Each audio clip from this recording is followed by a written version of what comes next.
So for our next panel, should we actually have the chairs in front still? I think that might be nice. So we've got 4 people for the next panel. And if you want to just come down and sit in front. So as Eileen was emphasizing, we really are about networks and speaking with people. And I think one of the most important things about how we work and our ethics of research is what has been mentioned, but the ethics of triangulation and trying to get information from as many sources as possible, because we're not the experts about people's lived experiences. We don't have all the answers, and everyone has a really important and valuable, who interacts with new religions, really real piece of information if we're going to understand how these movements work in society and how to answer various questions which arise in different contexts. So this next panel is members and former members. It's just a small selection of the people that have interacted with Inform and Eileen over the years, and we're just going to give them 5 minutes each to tell their stories. So next we'll go to Hazel Barlow, a former member of the Unification Church. Oh, can I say this? Yeah, do you want to come around?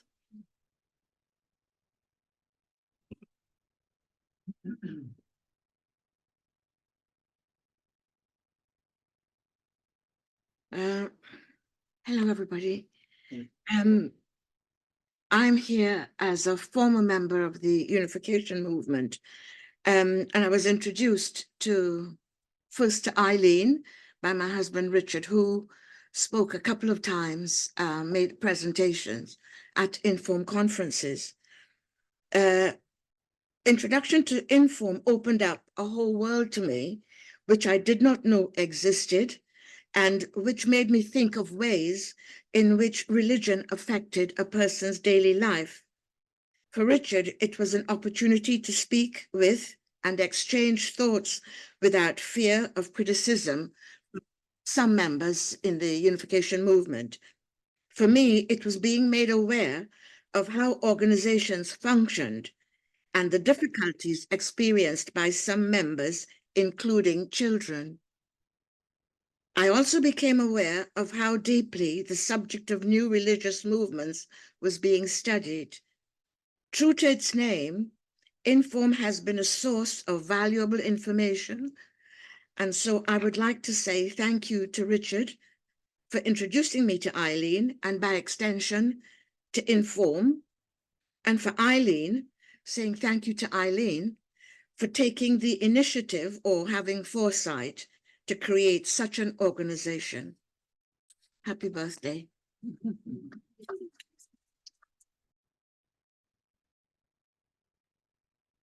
Fabulous, thank you so much. And now we have Graham Wilson from the Church of Scientology.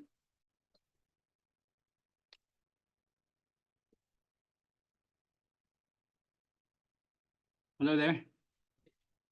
So yes, my name is Graham Wilson. I've been a full-time staff member in the Church of Scientology since 1978. First of all in Edinburgh for 5 years, and then down in St. Hill for ever since then, since 1983. And I first met Eileen and Inform in the early 90s, and there have been numerous interactions since then. And these have been useful, rewarding, and pleasant interactions from my point of view, and hopefully vice versa. Curiously, our paths sort of crossed much earlier when my mother and Eileen both attended Cranley Independent Girls' School in Edinburgh, just 3 years apart. It's a small world. I'm sure there must have been some sort of positive family impact from that, one way or the other.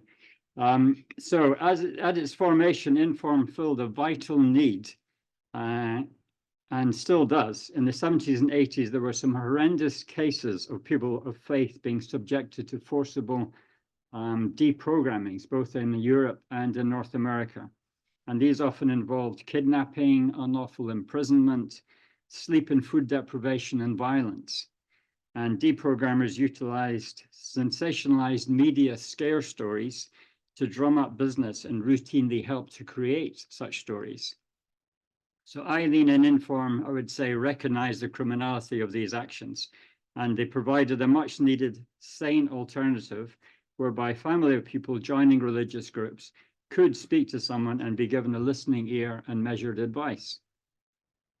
I haven't heard any horror stories about deprogramming for quite some years, and this can in no small measure be due to the work of Professor Barker and similar voices of reason, and to Inform and other organizations of its type. I think the same can be said about the relative reduction of scaremongering media stories, but there's more work to do there, I would say. I'd also like to say that I've appreciated and enjoyed the numerous interactions with Eileen at Inform over the years. And these have included email, phone, in-person conversations, attending seminars and conferences in London and abroad, hosting Eileen and her LSE students at St. Hill, and later hosting the students of Eileen's students, your grandchildren.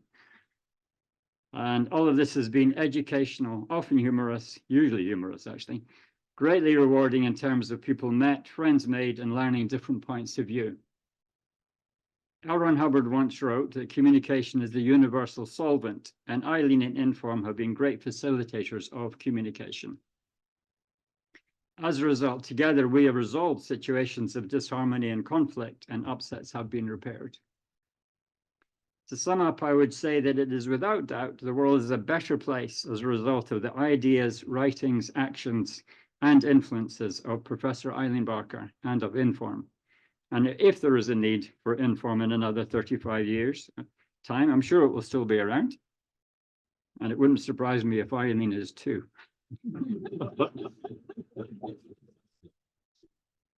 Thank you very much.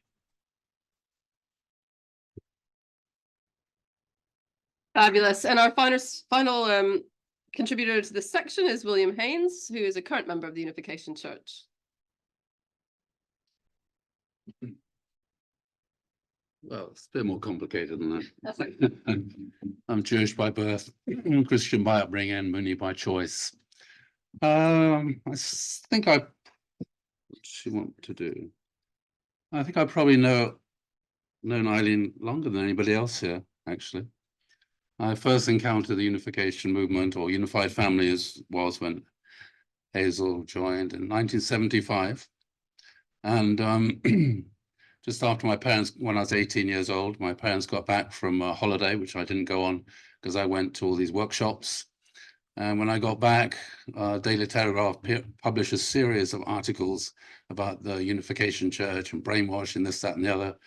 And my parents are good Tories, read it and assumed it was all true, and had lots of arguments. And anyway, I still joined and got involved. And then I think the first time I met Eileen was in 1977, when she came out to Inverness and doing her work and research for the book Making of a Mooney, and yeah, filled in the questionnaire and everything.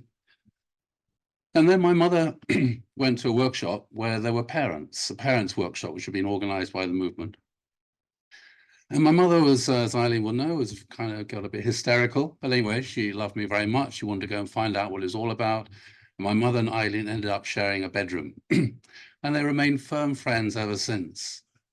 Very good friends. And I have to say that I'm really incredibly grateful to Eileen for the incredible impact she had on my parents and so many other parents. And what an extraordinary friend she has been to our family, but also to the parents of so many other members who joined round about that time. But also, you know, this book, The Making of a Mooney, is kind of interesting that this new religious movement, the Moonies, were open enough to invite someone like Eileen Barker to come and study it and be open to allow her to interview whoever she wanted to. It's all done randomly, of course, etc., etc. And it was kind of a testimony in many ways to the openness of the unification movement. It wasn't as was described within all the newspapers and everybody else. Sorry, talk for far too long.